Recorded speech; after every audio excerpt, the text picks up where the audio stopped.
Look at the date. Look at the noise. It is July, a big number, and the airwaves are still choked with the same recycled grievances, the same inflated numbers, the same desperate attempts to rewrite history, while the markets move around them in a chaotic whipsaw that no amount of shouting can control.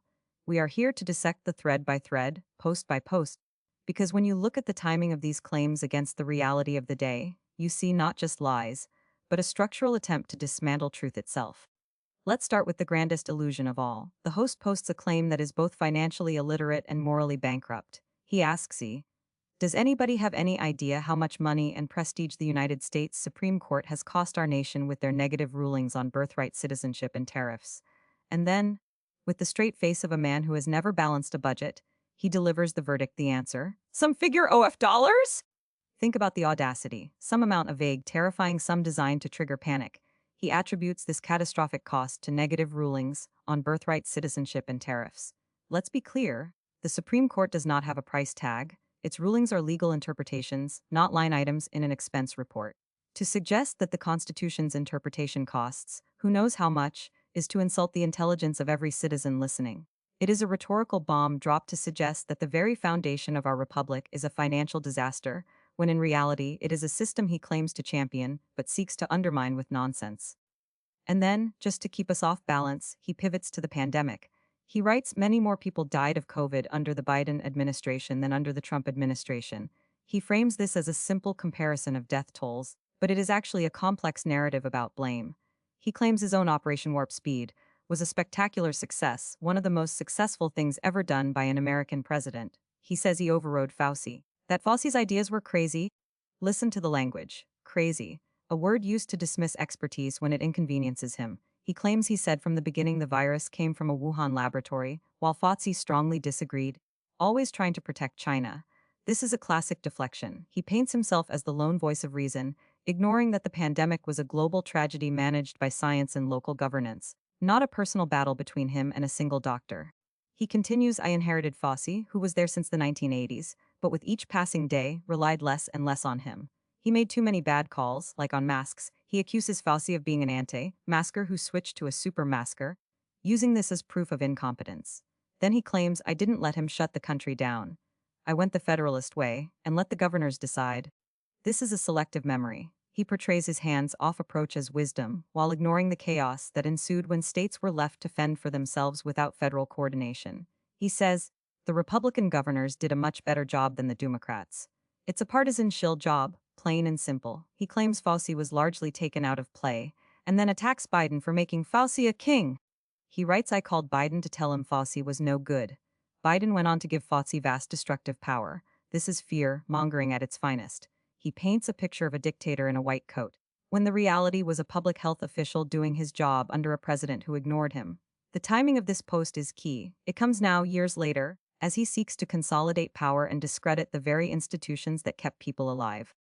Now, look at what he posted alongside these words. He shared an image from Tim Pool, featuring a retweet from Roscoe Smith of about Amy Coney Barrett. The image shows a bar chart titled Amy Coney Barrett's conservative voting record before and after Dobbs v. Jackson Women's Health 2022. It lists percentages pre-Dobbs at 65% in OT 2020, 81% in OT 2021. Post periods show 59% in 2022, 50% in OT 2023, and 50% in OT 2020. For the labels read period Dobbs higher conservatism and post-Dobbs moderation and pragmatism. He shares this data, but what is the point? Is he admitting her record softened? Or is he using it to attack the left for being terrified? The chart shows a decline in conservative voting percentages after Dobbs. He posts this while claiming the court cost a number, and Fauci is a king. It's a college of contradictions. He wants us to believe the court is a financial black hole, that Fauci is a tyrant, and yet he shares data showing a justice who may have moderated. Or perhaps he wants us to focus on her terror, rather than the numbers. SPY moved, QQ moved, VIXI moved, DJT moved, I2M moved, XI moved, SMH moved, Bitcoin moved, Ethereum moved. The market is reacting to uncertainty, to volatility, to the very kind of erratic messaging that dominates his feed. He claims to control the narrative, but the markets are whipsawing because no one knows what he will tweet next. TRJT stock moves with his whims, a testament to the instability he creates. He says Fauci was no good. He says the court cost a big number. He shares charts about Barrett's voting record. All of it is noise. All of it is designed to confuse. The truth is simpler. The Supreme Court interprets laws. It doesn't print money. Fauci saved lives. He didn't kill them. And Amy Coney Barrett's record, whatever it shows in his chosen chart, is part of a larger system he claims to respect but actively undermines. The timing is everything. He posts this now, when the political stakes are highest, to remind us of his grievances. To remind us that he was right about the virus, that he was right about tariffs, that he was right about everything. But look at the evidence. Look at the sum figure that don't exist. Look at the king who is just a doctor.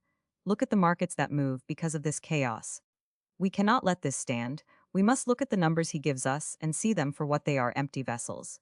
Some amount is a word, not a figure. Crazy is an insult, not an argument. And the chart he shares, it's just data, stripped of context, used to fuel his fire. The rest is history, as he says, but it's his history, written in ink that hasn't dried yet. So when you hear him say, who knows how much, remember the silence of the court's budget. When you hear him call Fauci a king, remember the science that saved a number.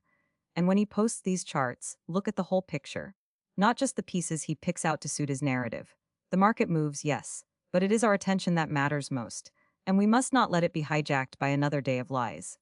This is the reality of his discourse. It is a storm of words designed to drown out reason. But we are here to listen, to analyze, and to reject. Reject the number, reject the king, reject the fear. And look at the truth. Whatever it costs us in comfort, it is worth far more than his lies.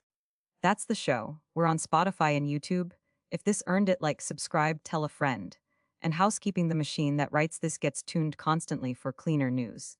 The numbers are real, the jokes are not.